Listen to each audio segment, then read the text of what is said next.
Quick warning, regardless of how I feel about this film, I have to give it credit for the fact that it introduced me, a young 10, 12-year-old me, to Kat Dennings. You got to work with Kat Dennings. Kat Dennings. Kat Dennings. THOR. This was the third MCU movie I skipped in the theaters. I didn't see Iron Man 2 or Hulk because, well, I didn't like 2003 Hulk, and I skipped Iron Man 2 because it was getting a ton of mixed reviews, especially considering how well received the first one was. It didn't really spell well for the rest of the MCU, so I pulled back a little bit. You guys also have to remember there were tons of other franchises that were releasing at the same time as the MCU. Things like Harry Potter, the X-Men franchise, and Sony was trying to get their own thing started with Spider-Man, and just various other entities in the nerd film science fiction realm that were taking up my attention span over what I thought of just mediocre Marvel movies. And to be honest with you, Thor was always a character I never really connected with and I always thought was lame. Even in Marvel Ultimate Alliance, one of my favorite games of all time, he was the first character I would swap out of the starting four. However, when we got to this movie, specifically for my retro Redux, I think I've softened up a bit, not only on Thor, considering how well he's been developed throughout the rest of the MCU, but I think in general this movie is much better than I originally gave it credit for. Now, that doesn't mean I love this movie or really like this movie, it just means objectively I think this movie is way better than I thought it was. I used to think this movie was trash, better than the second one, but still not that good of an MCU movie, but in fact I was wrong. Now let's get into the plot of this movie. The brash and arrogant Thor is banished from Asgard without his godlike abilities or the ability to lift his magical hammer. He's banished by his father Odin down to Earth, or what the Asgardians will call Midgard, after he led a misguided attack against Jotunheim, another realm that Asgardians previously had issues with but have come to a treaty of some sort. Now, the banished Thor must connect with Jane Foster and her group of scientists to not only discover how to get back home, but maybe learn how to connect with lesser beings and understand maybe there really is no such thing as lesser beings, but just people who are physically weaker than him. All the while, Thor's younger brother Loki manipulates the entire situation behind the scenes for his own personal gain and ego. Now, that plot in of itself is actually pretty simple, pretty decent, and I gotta give the film credit because it introduces the true fantasy and other fantastical elements to the MCU. Obviously, we had ridiculous things such as giant metallic robot suits battling in the streets, or a dude that has the ability to mutate into a giant green creature and fuck shit up. Or even in the sequel to Iron Man, a dude create a bunch of mechanical electromagnetic whips that couldn't fuck up the giant robot metal suits that people were making. However, it's supremely odd to me that out of the 4 MCU films that we've reacted to up until this point, this film, second only to Iron Man, does a great job at managing the tone as well as introducing all of these concepts in a way that feels very grounded and in line with the first Iron Man. Now, I know what you're saying. How does a bunch of stuff with people, aliens that are represented as gods from another planet with a magical hammer and lightning abilities and frost giants and things of that nature, handled realistically in a tonal sense? And it's not the fact that they're realistic, it's just more so the tone remains consistent in terms of the visuals as well as the line delivery and the story that's happening. A lot of people complain about the Thor movies getting way too comedic over time, and I would concede to that point, especially when it comes to Thor Love and Thunder. Bro, I'm really about to get your pickle chin that boy. Hey, go that cover here, that boy. Oh, hit up your dirt ass, but stink ass. However, by the time we get to Ragnarok, a lot of people feel as though that there were too many jokes in that movie and it wasn't really taking itself that seriously. And I would have to disagree. I think the math of humor to drama in this film is way closer than people would like to admit. There's pretty much a joke almost at the end of every scene. And I think the reason why people don't realize that is because of the way that this film is shot versus Thor Ragnarok. Thor Ragnarok is bright, vivid, and there's definitely more of a focus on the comedic delivery of those lines that are presented in that movie. However, here, you'd be hard-pressed to find a scene that doesn't have at least a joke, a punchline, or a scene that isn't ended with a pun of some kind. It happens all the time. This movie is incredibly comedic. It's like, I would say the ratio of comedy to drama is probably 40-60, and then that switches by the time we get to Thor Ragnarok to 60-40 humor versus drama. Outside of that, let's get into the characters. Let's talk about Thor. We just gotta get this out of the way. Before I even get into the character, his development, his arc, and things of that nature, we gotta talk about them eyebrows. Why did they dye his eyebrows for this movie? It almost makes him inhuman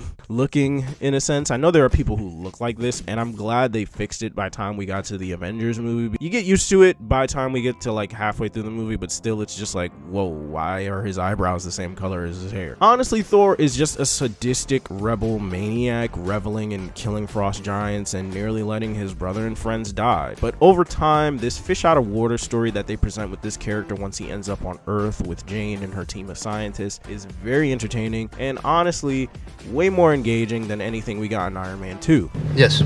I want my board.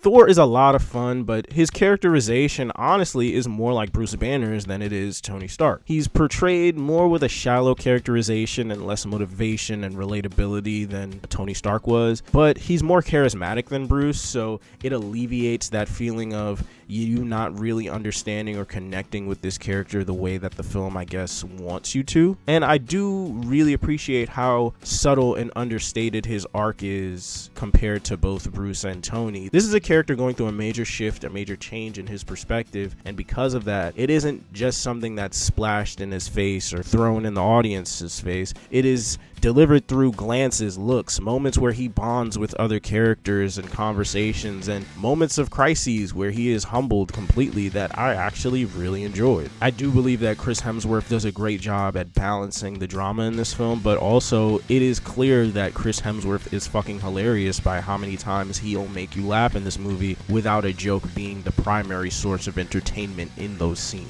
Next up, we get Loki, and Loki's story here is probably the least interesting that has been presented in the entire MCU. However, the amount of intrigue that his character is given due to his portrayal from Tom Hiddleston enthralls you, and it makes the plot points even more impactful that he's faced with when you understand his entire arc and you know where he ends up at. Like, seriously, when you listen to certain lines that characters tell Loki, you begin to understand that Loki means way more to the overall thematic elements of the MCU than this film or even the Avengers or any of his other subsequent appearances outside of Loki really shove in your face and make you understand that, oh, this story is actually about Loki just as much as it is about Thor, which is very interesting and something I didn't really appreciate the first time I saw this movie. And then we get to the humans in this movie, the characters that aren't Asgardians or superpowered or villains or anything like that. And to be honest with you, I have to give this film credit because the ratio of screen time that the non-cool human characters get versus cool characters with abilities, powers, and lore get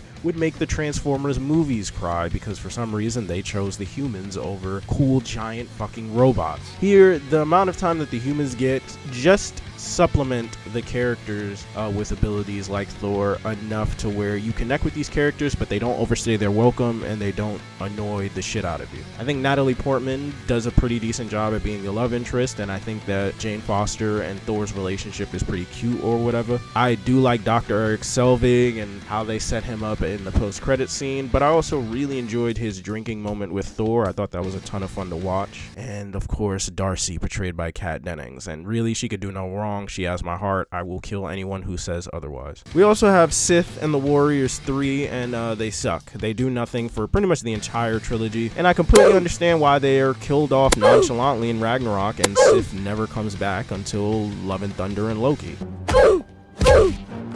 they're kind of useless and worthless, and they don't really do much to add to Thor's character in this movie, and I'm pretty sure I would feel the same way in its sequels when I get to them in the retro Redux.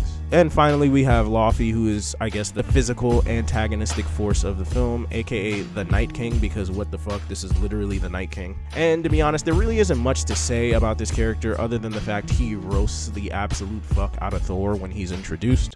You know not what your actions would unleash. I do. Go now, while I still allow it. Run back home, little princess.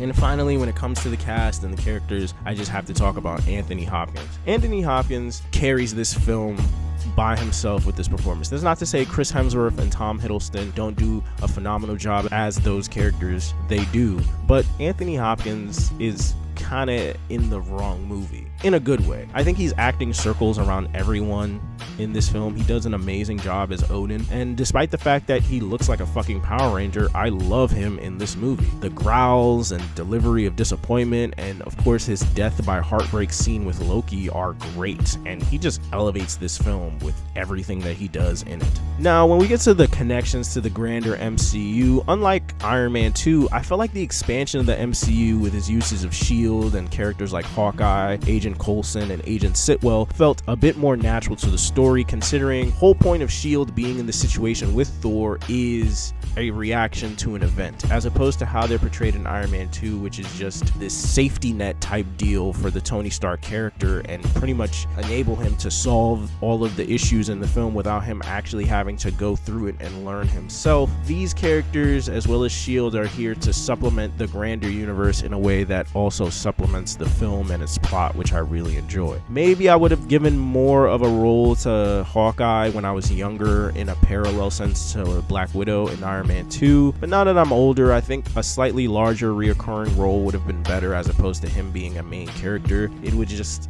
like overstuffed or overfluffed the film for no reason. I'm not saying that his appearance here is bad, but maybe just a little bit more of something to show you why Hawkeye should be an Avenger, part of that team in a subtle way, the same way they dealt with Black Widow in the previous movie. But I'm fine with how he was presented here. I just wish there was just a little bit more. So it's not really a knock against the movie at all to me. It's just maybe something I would have changed on that end. And I also feel like the after credit scene here is way more in line with something like Iron Man 1's after credit scene than Incredible Hulk or Iron Man 2, since I feel like this actually hints to an actual overarching plot, whereas Hulk and Iron Man 2's after credit scenes were just a little confusing and too much of a tease. This is actually hinting towards something else growing in the background, which I actually really enjoyed. However, there's one thing that I do have to give this film a serious knock for, and it is the fact that I brought up in my previous video how there are a bunch of Marvel movies where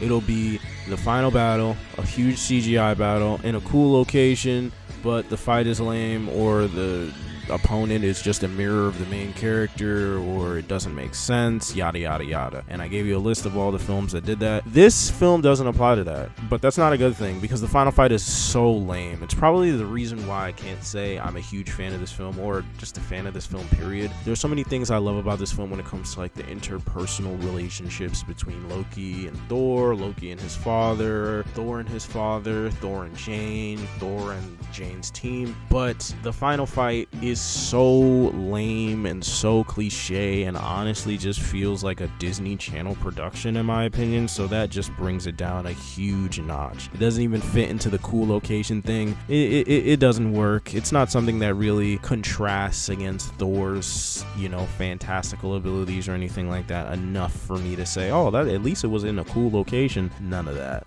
Sorry. And all in all, I think the biggest negative for this movie when it comes to how it was made, the editing and stuff like that, I am really not a fan of the bad fake war scenes at the beginning of the film with the Night King and Odin in the flashbacks. But otherwise, it looks really good and has a very unique art style compared to its contemporaries in phase 1 of the MCU, as well as other comic book movies. I really do like the unique art style, but the only thing that holds it back from me loving it is the lighting in those scenes. It's very dark, very, you know, underplayed underplayed, focusing on the shadows and the negative aspect of the images that we're seeing. But it makes sense considering the budget that, you know, Marvel and Marvel Studios had at the time when it came to producing these movies. And it's a Thor movie. There really wasn't that much of a guarantee that this film would have been successful or well received considering how goofy it is innately, but everything comes together in a pretty smooth way when you consider this is really Marvel's first entry into this fantastical field. Without this film, we probably, or I should say definitively, don't get better films in the MCU like the Guardians trilogy or Thor Ragnarok, where we get to see aspects of space and the fantastical elements of this universe in a broader, brighter, and more prominent sense. All in all, this movie isn't bad. It's far from a bad movie. It's just not necessarily my cup of tea in terms of what I consider to be my favorite movies, but I do think this film counts towards being not bad, which means we so far have 2 not bad, and you know, Iron Man 1 is, I think, a great movie, but 2 not bad MCU movies in phase 1 and 2 bad movies in the MCU phase 1. So hopefully by the time we get to Captain America and the Avengers, the rest of this phase is smooth sailing. No! But all in all, what do y'all think about Thor? Is it one of your favorite MCU movies? Let me know why. Do you agree with me, or do you think it's an awful MCU movie? And please let me know why. And I will see y'all in the next Retro Redux. Bye bye.